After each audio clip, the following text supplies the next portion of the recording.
रामकृष्ण हरी माऊली. मी अश्विनी तुमचं स्वागत करते एका नवीन व्हिडिओमध्ये. तर बघा, आजच्या व्हिडिओची सुरुवात ना सकाळ सकाळी देवपूजेने झालेली आहे. तर सकाळचीच देवपूजा झाली ना की मस्त मन असं प्रसन्न होतं आणि दिवसही चांगला जातो. बाकीचे ना म्हणजे आज काय झालं, मुलांना सुट्टी होती त्यामुळे मुलांचं पण उठणं लेटच होतं सुट्टी असल्यावर. आणि गावाला जाऊन आल्यामुळं काय झालं, त्यांना ते जरा दमल्यासारखे पण झाले होते.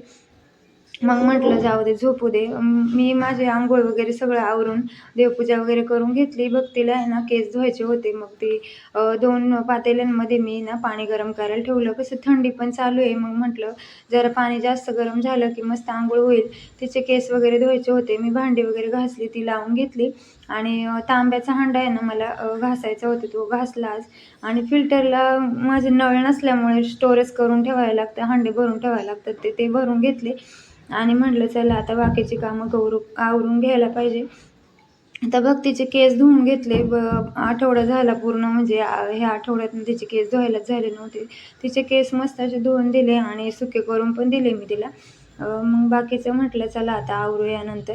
तर तिला आज काय माहिती काय खूळ लागलं होतं की म्हणजे तिला आहे ना काहीतरी नवीन रेसिपी बनवायची होती. तिने यूट्यूबलाच बघितली होती, शॉर्ट व्हिडिओमध्ये बघितलं होतं, पण तिने पहिल्यांदाच बनवले बरं का.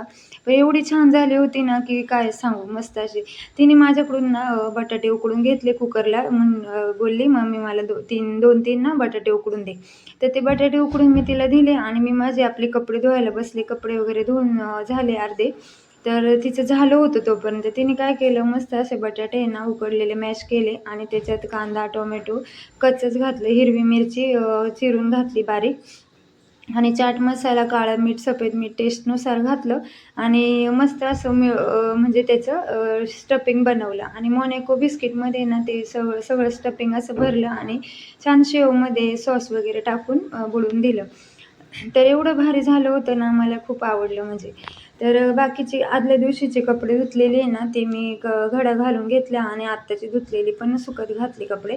तर अभिचांदीचं काल काहीतरी झालं होतं, म्हणजे थोडंसं भांडण. ते त्याला वाटलेलं की भक्ती मला देते की नाही खायला, पण तिचा एवढा त्याच्यावर जीव आहे ना काय सांगू. पण त्याला कळत नाही, तो आहे ना असं बहीण भावामध्ये चालतंच, पण त्याच्या नुसतं तिला असं चिडवणं मारणं चालूच असतं. म्हणून त्याला वाटलं की ही मला देते की नाही खायला. घाई म्हणजे तिने मला टेस्टला दिलं आणि नंतर त्याला पण दिलं. असं नाही होऊ शकत की म्हणजे तिने काय बनवले आणि त्याला दिलं नाही, किंवा तिने काय आणले मग त्याला दिलं नाही, असं कधीच नाही होत. तिचं आहे ना खरंच खूप जीव आहे त्याच्यावर, आणि त्याचा पण आहे. पण एक म्हणतात ना, बहीण भावांमधली भांडणं चालूच असतात. तर ना तेल संपलं होतं, तेलाची किटली पण मी घासून सुकत घातली होती. ते सुकले आणि लगेच तेल वतून घेतलं. तर दुपारच्या जेवणाला आहे ना मी भात लावलेला कुकरला आणि मटकी बटाट्याचं कालवण करणार होते. आज रविवार होतं त्याच्यामुळे आहे ना सकाळच्या नाश्त्याला मी पोहे बनवले होते. मग म्हटलं दुपारी चला आता 2-3 भाकरी करूया आणि मटकीचं कालवण आणि भातच करूया, आणि शेंगदाण्याची चटणी पण होती तोंडी लावायला. तर मी ना मटकीच्या कालवणात आज वाटण घातलं होतं एकदम गावच्यासारखं, म्हणजे शेंगदाणे, खोबरं, लसूण, ओवा वगैरे वाटलेला. एकदम भारी होतं तसं, पण भाकरीबरोबर खायला खूप छान लागतं. कालवण वगैरे टाकलं, भाकरी पण झाल्या. तर गॅसवर आहे ना माझ्याकडून काय काय होतं, भाकरी खूप छान बनतात माझ्याकडून. म्हणजे आता का मी नवीन नाही बनवायला, पण पीठ खूप सांडतं काय माहिती का. किती पण मी प्रयत्न केला ना गॅसवर जास्त पीठ सांडवायचं नाही, म्हणजे पडलं नाही पाहिजे, पण माझ्याकडून पडतंच. पण मी लगेच स्वच्छ करून घेते. दुपारचे जेवण वगैरे झाले. आवीच गेला होता दुकानावर आज. दुपारची जेवणं वगैरे केली आणि थोडासा आराम केला. तर भक्तीचं असंच होतं की मम्मी तुम्ही 2-3 दिवस आता गावाला जाऊन आलेत, आम्ही एवढं दुकान पण सांभाळलंय, मग मला कुठेतरी फिरायला घेऊन जा. बघा, माझ्या चेहऱ्याकडे बघून तुम्हाला वाटलंच असेल किती दमल्यासारखं होतं.